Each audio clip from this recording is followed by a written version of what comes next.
Hi, welcome to the Jon Gaunt podcast. Tonight, live, 7/7, the London bombings. It's the 20th anniversary tomorrow, Monday, the 7th. It doesn't feel kind of right, does it? It doesn't feel like 20 years ago. And the big question I'm asking you tonight is, do you feel safer now than before that dreadful day 20 years ago?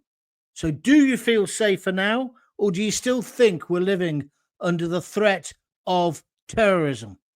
I'd like your opinion. Please leave a comment at the bottom of here. So welcome to the live broadcast. As you know, I'm Jon Gaunt, and I can't believe this, 20 years ago, I was live on BBC London when this devastating attack happened, the 7/7 London bombings, as they became known. I was also, and I'm not bragging, I'm just stating a fact, I was the first broadcaster in the world to speak to survivors live on air. Remember, this was before mobile phones had video. It was really before social media. As the people came out of the tunnels, out of the subway, whatever you want to call it, the tube, they spoke to me. They called me on their mobiles. As I say, nowadays it would have been on Facebook, it would have been on YouTube, more or less as soon as the bombs went off. That day, and as I say, it's 20 years since that horrific day, tomorrow. I just want to explore what happened. Did it change London forever, or did Londoners just get on with life? And I'm asking a very, very important question. Are we actually safer now in 2025 than we were then? Or are we less safe? I would say terrorism's changed. Yvette Cooper, the Home Secretary, she said the biggest threat is still Islamist terror. That's a change, isn't it? But she said it's also the far right. They never miss a bloody opportunity, do they? So we'll talk about that as well. So I want to discuss terrorism, the changing nature of it. I want to talk about the way we responded, Londoners and people who worked in London, to it. I want to tell you about what was happening behind the scenes at BBC London whilst that broadcast was going out. It's something I'm still immensely proud of, this broadcast, not because of me, because the irony, the worst thing in news is bad news, and especially bad news for lots of people, makes the best programs, if you follow what I said. And that day I had an excellent team working with me. And I had people who were on their way to work. I think the first person we spoke to was one of the people who worked at BBC London, who was in the carriage which blew up, or one of the carriages. So we're going to go through all of this. And then we're going to talk about national security. And is there a lasting impact of 7/7 on all of us? I'd like your views. You know what to do. Just write a comment up and we'll kick off the discussion. So, do you feel safer? I mean, I remember that day. It was kind of bizarre because it was just another ordinary day. And then I remember, and in fact, if you can still get the tape of the day, of the program, if you're so inclined, it starts with a travel report. That's the first sense we got anything that was going on. And she said there'd been a problem on one of the tube lines. And at first, people were saying it's an outage, it's an electrical problem, the tubes will run again, because the tubes just stopped running. And we took the decision that we were not going to speculate. Obviously, we all feared the worst, and because we weren't stupid, we knew there was a threat of terrorism, but we didn't speculate. And I'm proud that we didn't speculate, because I think that would have made it a totally different program, and it would have been wrong. 52 people died on that day. We didn't know that at the time. But as the show progressed, suddenly we had to say, I think it was when the bus blew up as well.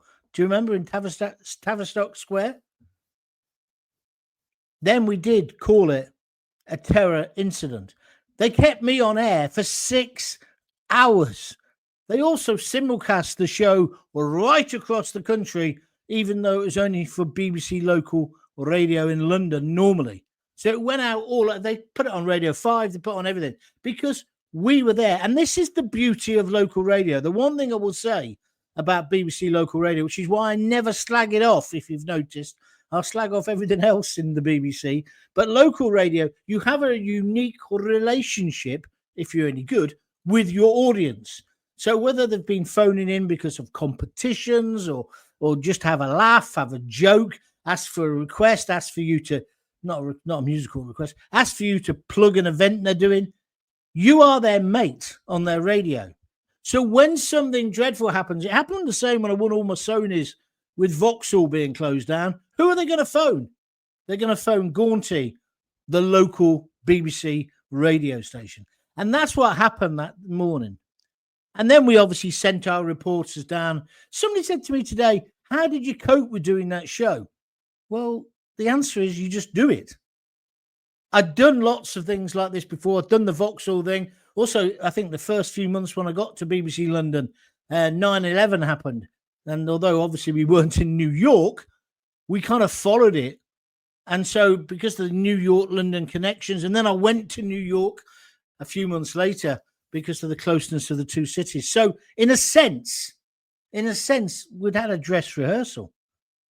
But of course, when you're hearing, and what I had to do that day compared to the emergency services is nothing, is it? And also what the victims and the survivors went through. Over 700 people injured. I mean, when you actually think through what happened that day, those 4 people, and that was again irony, they got the train from Luton where I'd worked for so many, many years. It was unbelievable. It was unbelievable. I just got a message here saying they're having a problem. Oh, me, so sorry. I hope you can still see me. They're having a problem pushing this through to Facebook as well. So hold on a minute. I'll come back to you. There we are. I'm back. Can you see me still? I hope you can. All right. So if you're on Facebook, you won't know, will you? So I'm still on YouTube, still going out on Twitter. Hopefully it's still going to go out on Facebook, or it will eventually. Anyway, what was I saying to you? So yeah, I'd worked in Luton for so long. The bombers came down from the north, got the train Luton, came into London. Now, I can't go into the psychological, how you could possibly think detonating a bomb on a tube can ever be justified. I can't even begin to get my head there. And maybe that's why we thought it would never happen. Now, remember the day, and why the day was significant was it was the day after we'd won the Olympics. Ken Livingstone and all the big knobs of London and a lot of our reporters were in Singapore for the announcement. So we'd celebrated the day before, and I'd done an outside broadcast at Stratford, where the stadium was going to be built. And then this happened. And I'll tell you one thing that really, really sticks in my mind. Ken Livingstone, who I never really got on with, but he was the mayor of London at the time, and he went up in my estimation because we got him on the line, because, of course, we're getting everybody to comment on it. And he basically said, it won't defeat us. We're London. We're Londoners. We will not be cowed by this. And I think he played a significant role in making sure there was no reprisal attacks on other Muslims, if you follow what I'm saying. And I think we should all be proud of the fact, yes, there were some isolated incidents. Yes, there were some so-called revenge attacks. Ridiculous, because the people who had done it, yes, they purported to be Muslims, but they were all dead, right? They killed themselves. Even the one who was having second thoughts on the bus, they all died. But what was interesting was that the so-called white majority did not go on the rampage. And now when I'm 20 years on from it, there was a fear then that was going to happen. And there's still that fear. Yvette Cooper's comments today about the anniversary saying there's still a threat from the far right. Well, I'm sure there is, but it can hardly go in the same sentence as Islamist terror, can it? Because we're still living under the threat of that. You don't go to Christmas markets because of it. Am I right or am I wrong? Every time a car plows into a pedestrian or a crowd of people, again, or when an incident happens, for example, Southport, people naturally assumed they were wrong, but they assumed it was an Islamist terrorist. Now, as it turns out, it wasn't. And if Keir Starmer had told people earlier, I don't believe the riots would have been on the scale they were. And as I keep saying, it's not just me saying that. His own terrorism cell says it. If you leave a vacuum of information, people will fill it. But I don't think 7/7 led to the spread of so-called far-right extremism. I know the MP got killed by a far-right extremist. I know there are far-right extremists, but they're nowhere near in the same category, are they, as the threat from Islamist terrorists? And has it brought us together over this period? Because, I fast forward and I think about the Manchester arena bomber. And it wasn't just him, it was his brothers as well, wasn't it? And now we have a problem with these extremists in our prisons. Some people saying they're running the prisons, or people are converting so they get an easier life. Are we living under the threat of terrorism still to this day? Come on, let's have your comments and we'll get the conversation going. But let's go back 20 years first. Where were you on that day? I've had loads of people. I mentioned a couple of hours ago I was going to do this show today. I've had quite a few people on X, Twitter, and on Facebook saying, oh, I was listening to you, Gaunty, which is very nice of you to say. And, I was in a cab or I was driving my cab. Denise Deacon said she was on the way to work and she heard this happen. People didn't know whether to turn around and go home again. I mean, I remember trying to phone Lisa. None of the mobiles would work, would they, after the incident?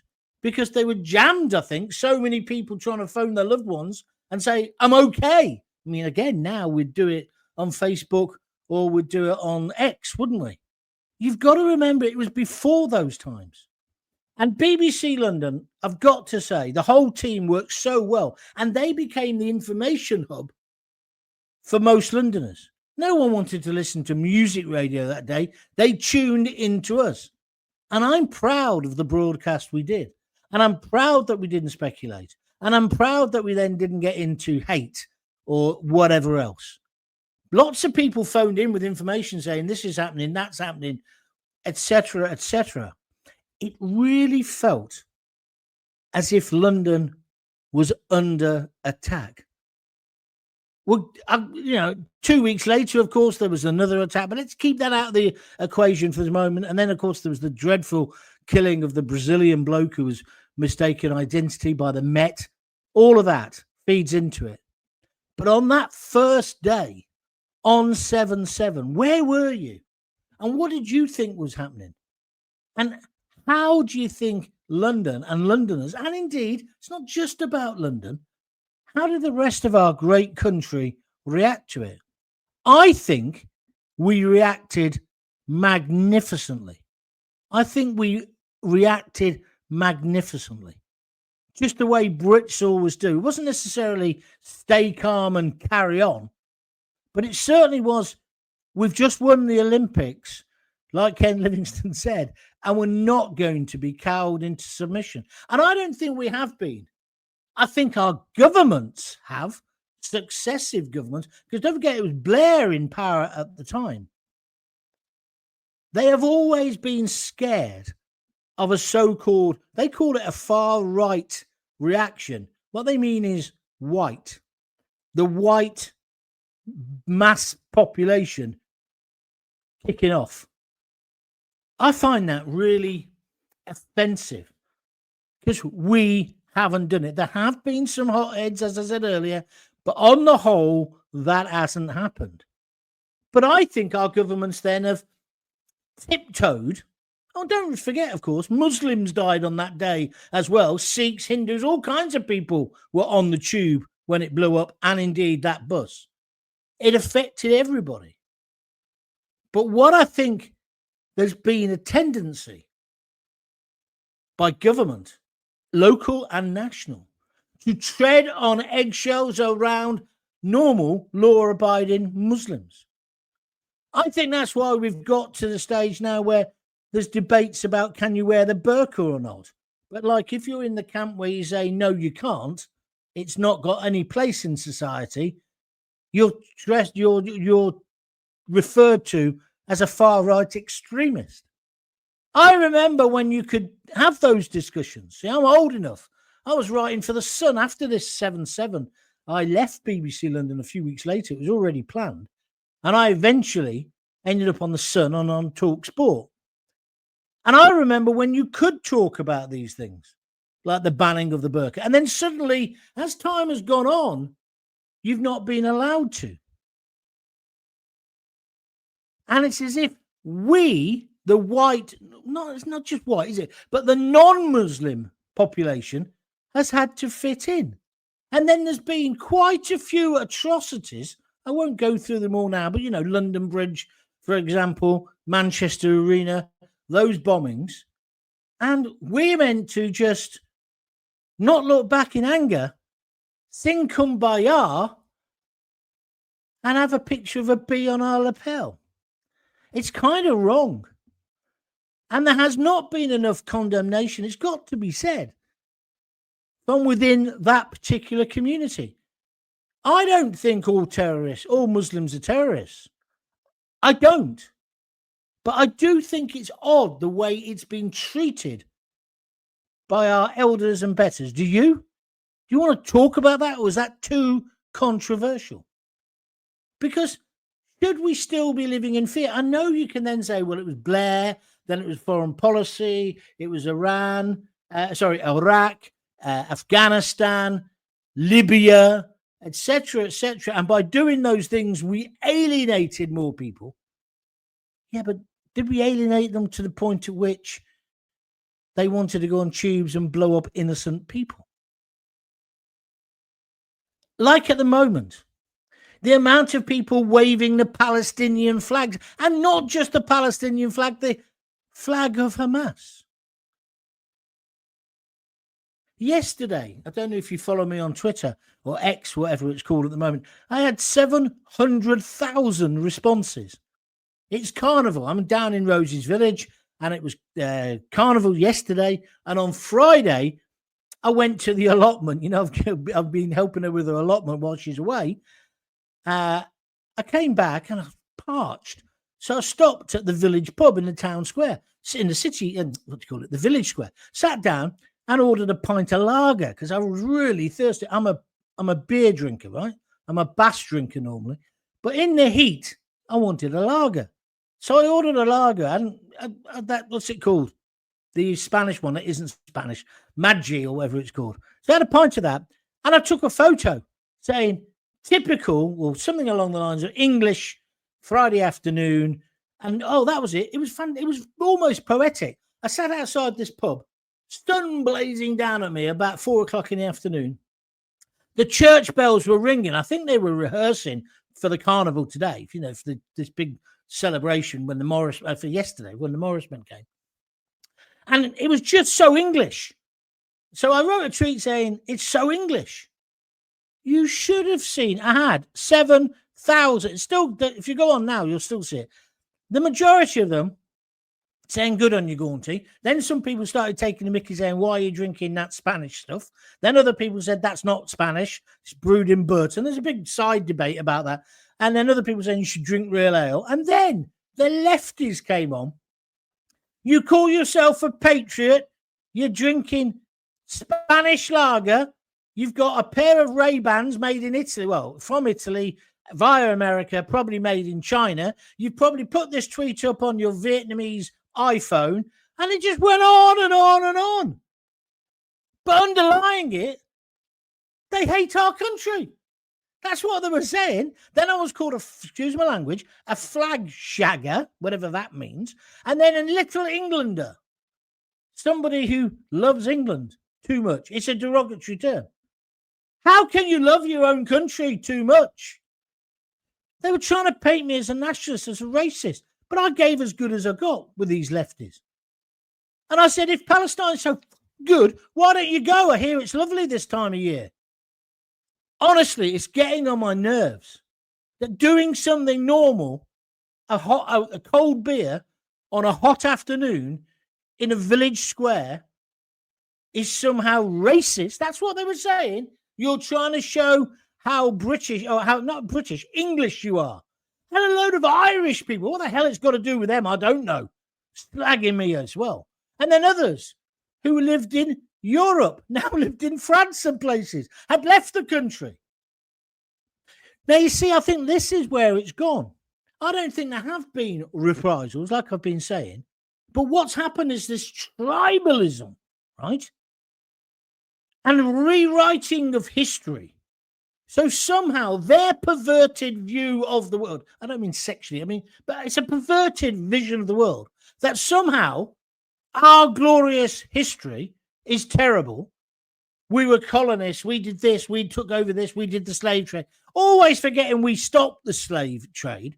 Always forgetting that we brought democracy to the world. Of course, there's elements of our empire that were wrong, but it was a different time. It was a different place. But go to Pakistan and compare Pakistan to India. Go on, just go and have a look. Go to India and meet people, Indian people, who actually talk so well, are so respectful of the English stroke British. I just find it all bizarre. And I think that's where it's gone. That bombing on 7/7 and the subsequent attacks has made us either hate our history, our culture. Oh, and I talked about Morris men. Some Burke said, you do know Morris men comes from the Moors. Oh, no. Yeah. And I thought he's going to go in a moment about one of them blacking up or whatever. Yeah. And all that nonsense. That's all been. I just like watching it. Then I went to the carnival yesterday on my own. Johnny No Mates got talking to a few people. They had all these floats. And it was the whole village. The whole community. And there were black people there, and there were Asian people there, and there were Oriental people there. But it was a beautiful English cultural tradition. The carnival. Then I went off to the field where they have, the dogs training and all that, all the little events, right? Kids bouncy castle and a fun fair. I saw a bloke who Rosie knows, runs the local Indian. So I bought a samosa off him. And then I carried on walking around. And last year we went and we had jerk chicken. There's a group of people, they come from Wolverhampton, I think. Proper Jamaicans. And they make goat curry and Jamaican jerk chicken, which I adore. So I had a tray full of that. So I'm sitting there on my own, thinking about what happened yesterday, seeing all this abuse still coming on the phone about me being a flag shagger and a little Englander. I'm thinking, I'm none of those things. I don't go out of my way to eat Jamaican jerk chicken to prove I'm multicultural. But if it's there, and there was all the other stuff, hot dogs and all that, I'd much rather have that. Like they were saying to me, oh, you'll drive your foreign car home. I haven't got a bloody car. And you'll probably have a curry later. And then I made the very good point that all the curry we eat in this country isn't really Asian anyway. It was all made for the English taste. Even the bloody Birmingham Balti. I'm not claiming, therefore, it's ours. It's not our culture. But it's not when you have cultural appropriation. You're not allowed to wear those hats if you go, with the dreadlocks on. Because it's cultural. It's just nonsense. Can't we just get on like we used to? And so all of these things are in my mind. And then it's this anniversary. And so what I think 7/7 did, I think it made our country more fractured. And I don't think we've recovered. And I blame the politicians as well, because they never say, and the police are looking for a Muslim suspect, a black person. But if it's a white person, straight away. They've changed slightly on this. They're beginning to learn their lesson. It doesn't do anybody any good. And ordinary people, not like people like Keir Starmer, but ordinary people who live in multicultural Britain, were comfortable with it. But there are elements of the media and the political class who don't want it. Do you remember all that rubbish about the penalty takers? Oh, and they were black and they were booed. Yes, some yobbos did that. And some of those yobbos would have been white. Some probably would have been black as well. But the majority would have been white. But it doesn't mean the majority of England fans are like that. We live in a multicultural, multi-race world. But what's wrong is we've forgotten that first and foremost, we're bloody England. And it's English. Why has the carnival tradition died out all over Britain? Tell me why. Why? Why don't we value things that we have and we've had in our tradition and in our culture? It's because the politicians, and I do believe this, Starmer, Blair, they hate our country. And they certainly hate the white working class. Remember the woman who moaned about the English flag being outside of somebody's flat in her constituency? And that snobby woman who Starmer made a dame. It's a joke. It's a joke. I don't. And then that was the same thing yesterday. Oh, you think your country is better than anybody else's country? I don't actually. I do think it's a great country. And I have travelled extensively. But it is a great country. Otherwise, every Tom, Dick and Abdul wouldn't want to get here, would they? So sorry, I'm going off this. Well, I'm not actually. It's all part of the same subject, isn't it? And also, Blair, when people came to our country, he didn't say you've got to fit in. He didn't say fit in or ship out. In fact, he said quite the opposite. Do whatever the hell you like. What, you want to dump mattresses in your front garden? On you go. You want to have two dads? On you go. Want to marry your cousin? On you go. Want to do female genital mutilation? We'll even fund it. It's wrong. It's wrong. And you couldn't go to any of the countries where those people have come from and say, I'm going to do what I want to do. You couldn't. They wouldn't allow it. I don't think everyone's got to be totally assimilated. I think people can keep their own language, their own dialects, their own religion. But what we don't want or we can't have is the situation we've got. And then Starmer talks about an island of strangers. It's people like him, Blair, who have created that, isn't it? This is such a great country. Our passport is so brilliant. We shouldn't just give it away. I just find it incredible that we have allowed these idiots in power, and it's not just Labour, the Tories as well, to dictate to us.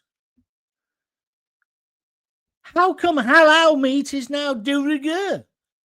All the lamb you buy in this country is halal. I don't want animals slaughtered like that. Just like I don't want kosher. I'm sorry if that upsets Jewish people, but no. It's not the way we do things. I find it completely bizarre. 52 people died that day. And how many people died in the Manchester Arena bombing? And there hasn't been an upsurge in the far right. There's been an upsurge in the right wing.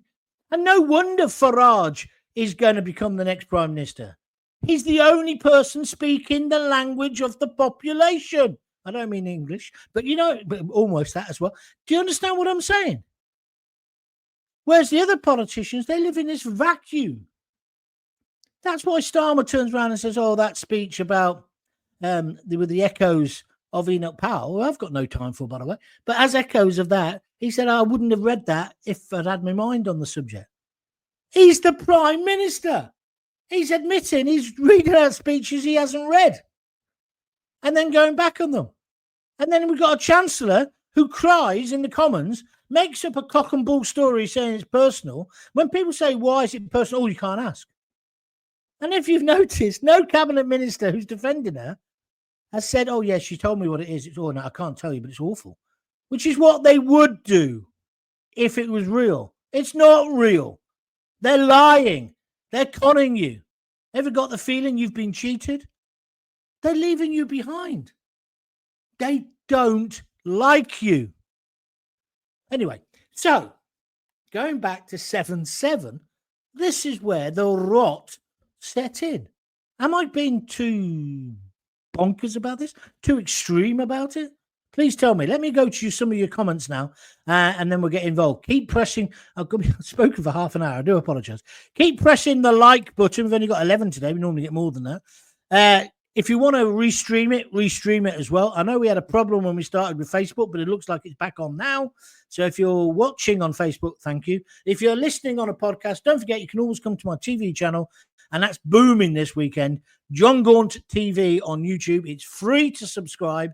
Once you've done that, then you'll be able to see all my previous videos and podcasts, and you'll get notified when I'm doing another one. If you'd like to support me financially, that's simple as well. Just go to www.buymeacoffee.com/Jon Gaunt, and you can donate some money. Quite a few people donated yesterday that way. It's a $5 a time, but most people give 15. But thank you for that. Also, if you just click on the $sign on the YouTube channel now at the bottom here, you can also donate anything you want. A quid, a couple of quid, whatever you fancy. It would be good if you could, because I think what I'm doing is pretty important. Right, let's have a look at what we got then. Considering the number on the UK terror watch list, 50,000, as a Londoner, no, I don't believe or feel safer today in 2025. Well said, Chris. 10. It's just different, isn't it, my friend? It's just different. It's a different form of terror now. Well, now it's pure terrorism, because you never know. Because you might avoid the tube or something, but you never know if you go to an event whether you're going to die. How can we live like this? He also says, I also remember the subsequent bus bombing that followed. Well, there was the one on the day, and then, of course, there was another attack on the tubes, wasn't it? Chopper MK50 says, far less safe now. It's returned to what it was like during the Troubles. Yeah, apart from the IRA, they never tried to kill themselves, did they? That's what I've always found frightening about Islamist, fascist terrorism. They want to kill themselves. That's part of the deal. Irish were too clever for that. They didn't want to do it. And they mainly, and always, attacked military targets. I'm not condoning it. Or they emptied the properties before they set the bombs off, apart from Birmingham, of course. But was that the police? Who knows?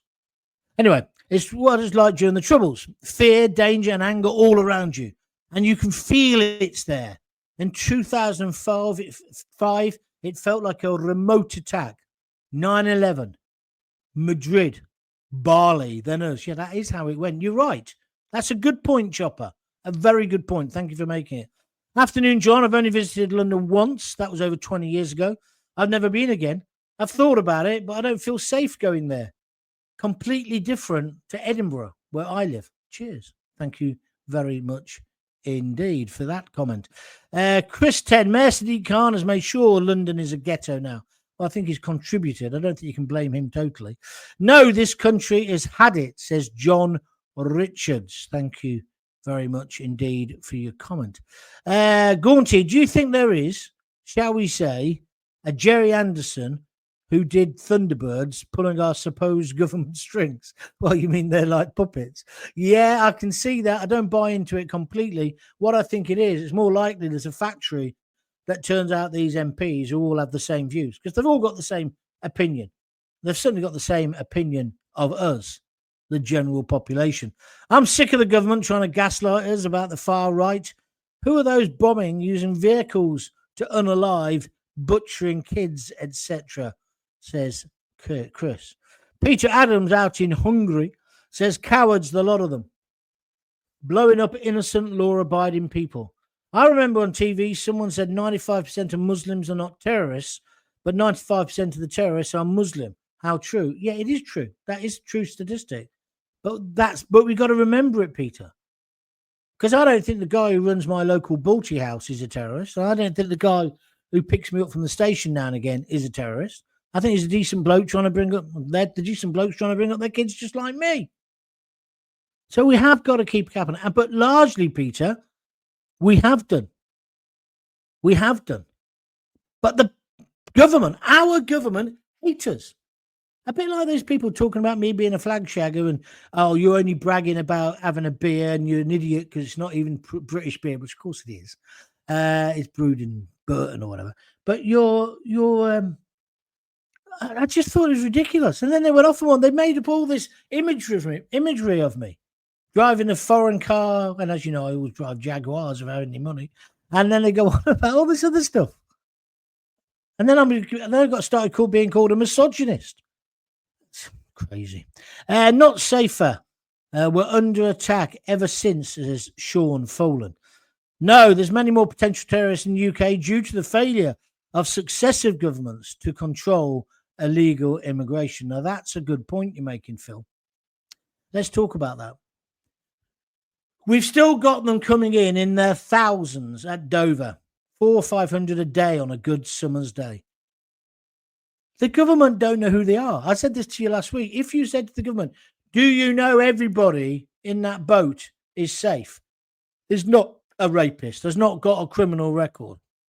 And of course, they won't all have one, will they? I'm not saying they're all bloody rapists or terrorists, but let's look at the Iranian plot. They reckon they came in via Dover. We have got to control it. I told you the way to do it. It's put them all in tents immediately, get rid of the squeezy soap, get them out of hotels, and send videos so they see it's a much tougher regime. I wouldn't go as far as Trump, but I wouldn't be far off it. It's not on. And the pace of change. It was like when Tony Blair said, oh, only about 100,000 people are coming, when he opened up to all the other European, the East European countries. Other places like Italy and stuff put a restriction on how many they were going to let in. We just went, oh, it's a free-for-all. And as Mandelson famously said, we wanted to rub English people's nose in diversity. They thought we were all racist. 1 million came. And then that idiot Boris Johnson did the same thing. So it's the pace of change. That was like another thing. When they were having to go at me about this, then somebody said, oh, make the most of it. I bet there's a mosque or something about a mosque. And I said, there's no mosques here. I didn't even think of the reply I gave. It's just a fact. There isn't a mosque. I wasn't making any kind of judgment or qualitative judgment, whatever. Go down the road to Oxford, there's loads of mosques. Just like in Coventry. I don't give a shit about it. In fact, when I was working in Luton, the only thing I got annoyed about with the mosque was on a Friday, they didn't think the parking regulations had to be observed. But the rest of it, I don't care. But I think Phil Greaves is right. We've just let everybody in. And it has felt like a flood. Now, see, now people will start saying I'm racist. But it's not racist. It's an observation. If you'd like to support me, you might need to. Free the Gaunty one. Dead simple. Just press that little dollar sign and chuck in a few quid into the pot if you can. Or buy me a coffee at www.buymeacoffee.com. I've talked for too long, nearly at the end of my show. John, thank you for your awesome work, says Crag Mawson. Well, thank you, Crag, for saying so. I asked AI about murders in London in the early 70s, and it told me it was like today, about 150, maybe yet less. Am I going mad? I actually do think the murder rate in London has gone down. I don't know whether they're defining it differently, but I heard that as well. But it's the stabbings, isn't it? You can see it all the time. Huh? No one's going to convince me London is safer now. I saw the head of the Met Police this morning on that Laura Kunsberg show. He really inspires confidence, doesn't he? Will Talk TV let you have a show, John? No, I shouldn't think so. No. Is the simple answer to that, I think. And that's because the guy who runs it, he used to run a thing called Wireless, which ran talk radio. He's the guy who sacked me when I called that bloke a Nazi, and he's never got over it. So being a child, rather than getting his audience up and giving me a gig, he won't give me a gig, even though Rupert Murdoch and Rebecca, who's in charge of the whole conglomerate, think I'm great. Maybe I should have another go at them. I don't know. Proud Brit living in Hungary with the Union flag flying high from a 15-foot flagpole outside. You are a flag shagger, Peter Adams. 23rd April, the English flag is flown. 20th of August, the Hungarian flag is flown for one day, which is St. Stephen's Day. Good on you, Peter. Good on you. John, in Leeds, a guy yesterday got arrested for asking the Free Palestine March, why don't they go live there? Yeah, I saw that. And people are going mad about that 83-year-old granny who's a vicar. She got arrested because she said, I support Palestine, whatever they're called. Well, you can't do that anymore. It's a prescribed organisation. People saying, well, that's wrong. She's 83. Well, it's bloody wrong that Lucy Connolly is in prison for 31 months as well. But that's life. That's law. Just because you're 83, you don't get off it. Honestly, the left, they think it's what Bill Bratton told me. You know, the man who did Zero Tolerance in New York? He said to me, do you know the people who complain the most about zero tolerance? I said, no, who was it? Is it the hobos? Was it the scruffs on the street, the people who were conning people? No, the middle classes.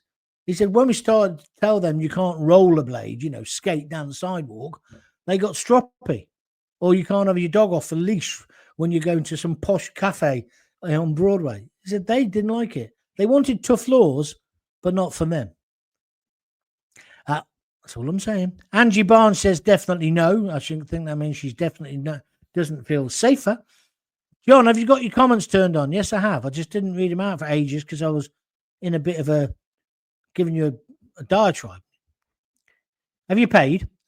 John, you are at your best tonight, says Peter Adams. Thank you, Peter.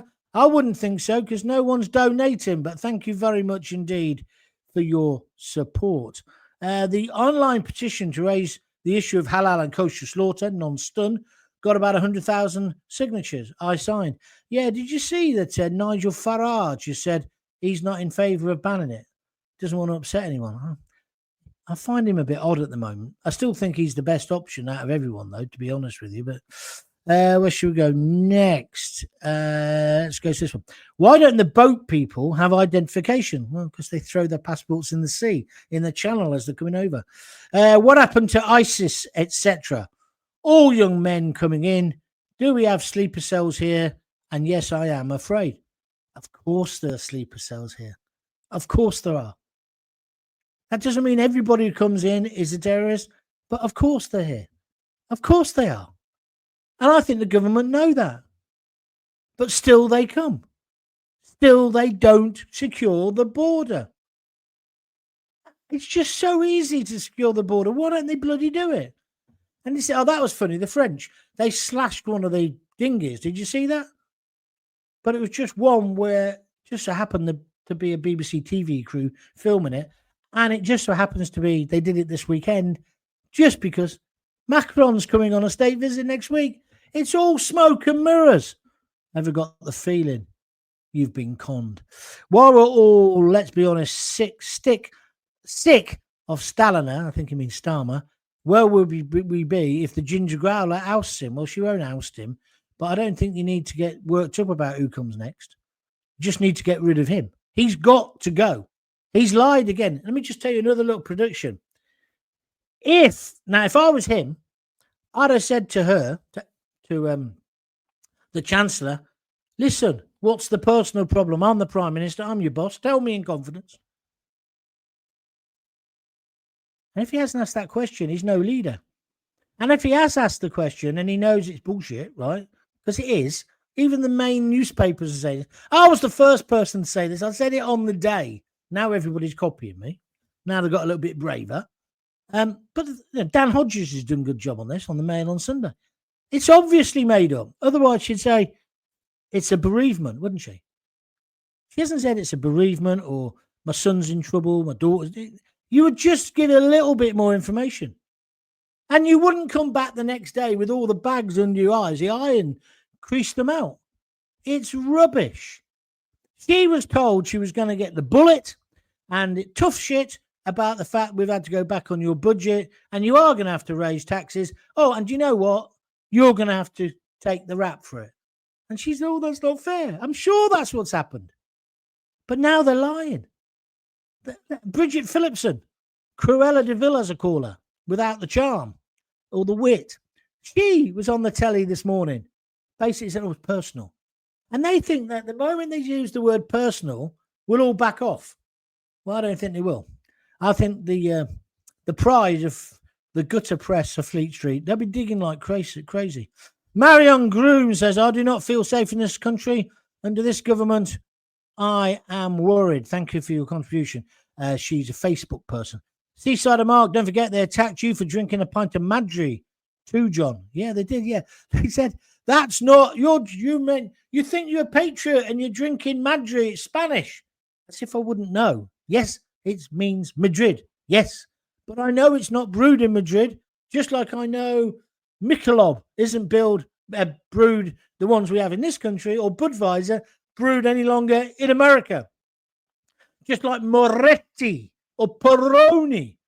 I think they're brewed in Edinburgh. It doesn't matter. I like the taste. I'm not a lager drinker, but when it's really hot, it hits the spot. I just sat there drinking my lager, made a funny tweet. Well, I thought it was funny. I thought people would say, yeah, why not? Relax. Day off. Golden Eagle Day. Yeah. Poets Day. You know what that means, don't you? Something off. Right. But no, I had all this abuse. I'm a little. Oh, and that's the thing. You're not a patriot if you wear Ray-Bans, one of them said. I said, is that because you're jealous because you can't afford them? I mean, I've got them because my daughter worked for the firm who worked for them. And so I got a pair and I had my own lenses put in. But I've always loved Ray-Bans ever since the Blues Brothers. Haven't you? And I won't be dictated to by some twat on Twitter about where I've got to get my sunglasses from. Somebody else said, wearing those sunglasses, your phone's from China, that's it, and your T-shirt's probably from Vietnam. As if you're a true patriot, you shouldn't do that. What a load of nonsense. This was a lefty saying it, not a patriot. Sadiq Khan, oh no, you've had too many, mate. Trump is using the madman theory to try and change the world, and it's working. I think you're right, Steve, on YouTube. Now there is a supposed purge on these immigrant Yeah. Oh, thanks for bringing this up, Andrew. You're on the ball. Now there is a supposed purge on the immigrant delivery drivers, illegal drivers. You mean not? Don't call them immigrants because a lot of immigrants come here properly and they're working well and they're paying their tax. Just eat, etc. He says, why don't we tell companies let them show photo ID when they deliver? You're dead right, Andrew, and it's scaring the arse off me. It's like with Uber. One daughter's coming back from holiday overnight tonight, but I've already told the other one, when you get in an Uber now, you be really careful.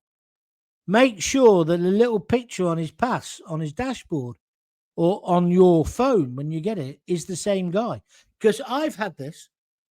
Waiting for an Uber one day, it was during the day, so it didn't really matter. And he phoned me up. He said, where are you? I said, I'm outside the bakery and by this dada, next to this pub. He said, no, you're not. I said, yes, I am. I said, where are you? He said, I'm there. I said, no, you're not. I said, what car are you in? So he says, it was something like a white Volvo. I said, no, on the app it says you've got a blooming, what do you call them? Those Japanese Toyota things, a Prius. He was using a different car. And when I got in the car, it was a different guy. So I got straight back out again. Complained to Uber, and they came up with some cock and bull story. Oh, sometimes they change cars. What's the point of having those signs that say be booked, be insured? How about being booked, get raped? Not that I was going to get raped, but do you understand? So it worries the arse off me. A woman orders a pizza, right, from one of these companies. You don't know who's going to be delivering it. But Yvette Cooper's now making a big fuss. Oh, we're going to clamp down on it. Again, rearrange his words. Too little late. Too little late. You clown. You absolute clown. Andrew Duncan's also a superstar because he's just donated £5 with a super sticker on YouTube. Thank you very much, Andrew. You are a superstar. Hi, John. His loss, John. All the best. Keep it up, mate. I don't know what you're talking about, Sean, but thank you very much indeed. Where should we go next? The Feral Gamer 91. I was on my way from Weymouth to London in NHS transport. We got stuck going down one of those high overpass roads towards a roundabout. Under the bridge, it was full of migrant tents. Yeah, they are. I'll tell you where else you'll see them in. You'll see them in London. You'll see them actually on Park Lane. That's because these are the ones. Well, I don't know where these ones have come from. A lot of these are Roma, aren't they? So they say. I don't know. John, my girlfriend's got a new name for the Houses of Commons. My girlfriend calls it the House of Cowards. You are absolutely right. The Feral Gamer says one of those migrants were walking along the middle of traffic, knocking on the windows, asking for money. Yeah, that's something I never thought we'd ever see in this country. You get that in America, especially in the South. Parts of Florida, you get it. But I went to New Orleans, Birmingham, Alabama, places like that. They walk along the road. It started off with them saying veteran on a sign. Yeah. Homeless. You don't mind chucking them a few bob. But now it's become a sense. Now it's become just knocking on the window. just asking for the money. The best one I had like that was there's a big issue seller. And Lisa always buys one off him, and I do as well. Right? And also some days I say, look, I've already got one, but I always feel mean doing that.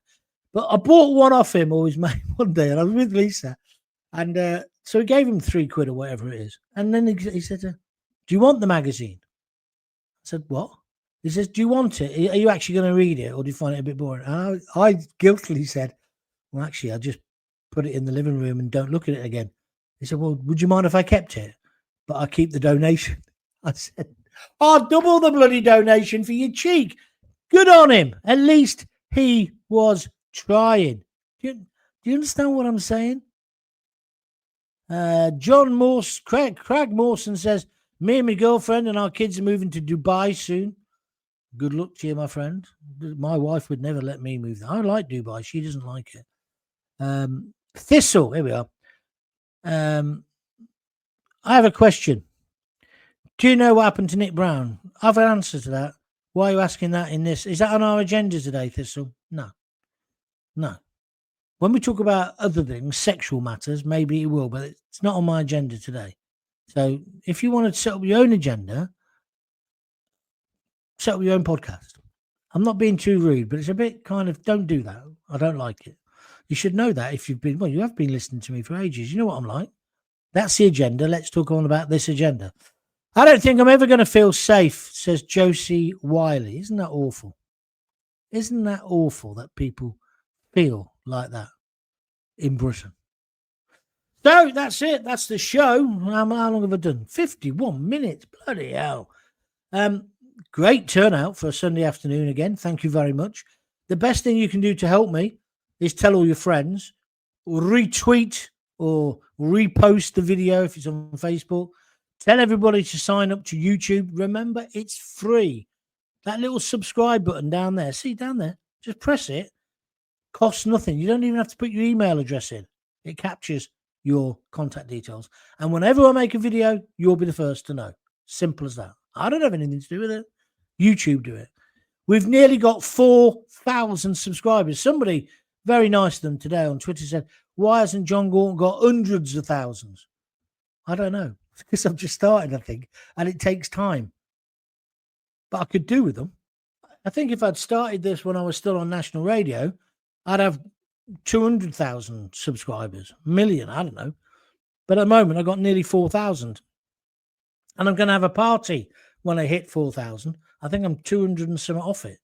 So it's getting there. And I'm not, well, I am in a rush because then you'll be making more money. And I'm making no money at the moment, but it's not like all consuming. Do you understand what I mean? I just want to, I don't want to weaken what I'm doing just to chase the dollar. I've done too much of that in my life. Steve's just put £2 in. He says 51 minutes, John. It's 53 now. That must be worth a couple of quid. Thank you very much indeed. Craig says, I think the best thing anyone could do is boycott Uber. Well, it's not just Uber, is it? It's all of these delivery companies. I agree with you. There should be a campaign. You don't need it. Why do you need a lukewarm pizza delivered by some twat on a bike with a balaclava on? You don't. You don't. Why don't they do joined up thinking? And you watch tomorrow. They'll start talking about extremism. Then they'll be into far right extremism. Then they'll be talking about the Southport riots. And then they'll be vilifying the decent silent majority again. Us flag shaggers. I quite like being one of them. Well, I don't really know what it means. But I'd rather be waving our flag than the flag of a foreign country run by a bunch of terrorists. Do you remember, well, I've told you this before, when was the last time Palestine had elections? It's something like 14 years ago. Why? Because it's being run by Hamas. I'm not saying Israel are all on the right. They're not. But this idea that the Israelis are the enemy, end of, it's all a bit simplistic, isn't it? And what about Zara Sultana? I'm delighted she set up her own political party with Jeremy Corbyn. Have you heard? They've bought a load of phone boxes so they can have their annual conference in one of them. John, being a wicket in a cricket. Oh, we used to say that, didn't we, on Talk Sport? England lose the second test. See you tomorrow, mate. Yeah. India, the weather was with them, and also the skill. Good luck to them. They deserved it. We might have got a draw if the weather had turned bad, but that's not the way you want to win or not lose, is it? It's not very British, English, is it? Right, I've had enough. I'm off. I hope you've enjoyed it. Hope I've given you food for thought. Oh, I just wanted to go. Pip Tomlinson, he's just bunged in some money. Join late today. Buy yourself a nice beer. And he's whacked in £2.50. Thank you very much indeed, Pip, out in Barcelona. I know you were one of the people who defended me yesterday, said he knows it's not Spanish. I'm in Barcelona. We all know it's not Spanish. I like it, though. Some said, it's just Carling with a bit more sugar in it. Well, who cares? The taste is quite nice. I couldn't drink it all night, and I couldn't drink it in the winter, and I wouldn't necessarily drink it in a pub. But sitting outside the little village pub, it was delightful. I really enjoyed it. But then I get called a flag shagger. What, for loving my country? I don't know about, they're talking about nationality tests, aren't they, for these new people coming in. I think we need to look at everybody who's already here, especially the Liberals. They obviously hate our country. Stelios, jocks away. Why don't we send them off somewhere where they might be happier? Huh? Then they wouldn't be bugging us, would they? And that 83-year-old granny, I don't give a shit about her. She can't have a banner up at the moment saying that. She's as bad as that rapper. But he's messed up, isn't he? He's had a bigger fall from grace than Gaunty.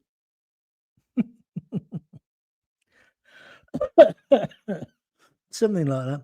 All right, I'm off. I'll see. I've got to clean the house now because Rosie's coming back in the morning. And I'm going home. I'm coming home. I've done my time. Does that tire you? Anyway, whatever. I'll see you tomorrow. Up at 6, I'll probably do a show unless there's complications. But otherwise, I like that line. The Feral Gamer 91 says he couldn't wrap his way into a Christmas party. That's a nice line. Thank you very much. Right, I'm off. If you've got kids, give them a kiss, give them a hug. Don't forget to tell them you love them. And I'll see you tomorrow. If not tomorrow, definitely on Tuesday. Remember the anniversary tomorrow. And remember the 52 people who died that day. And, of course, the 700 and odd who were severely injured. And, of course, all their relatives and family. But we weren't defeated. And we won't be defeated now. All the best. Fly your flag with pride. If you've got kids, give them a kiss, give them a hug. Don't forget to tell them you love them. See ya.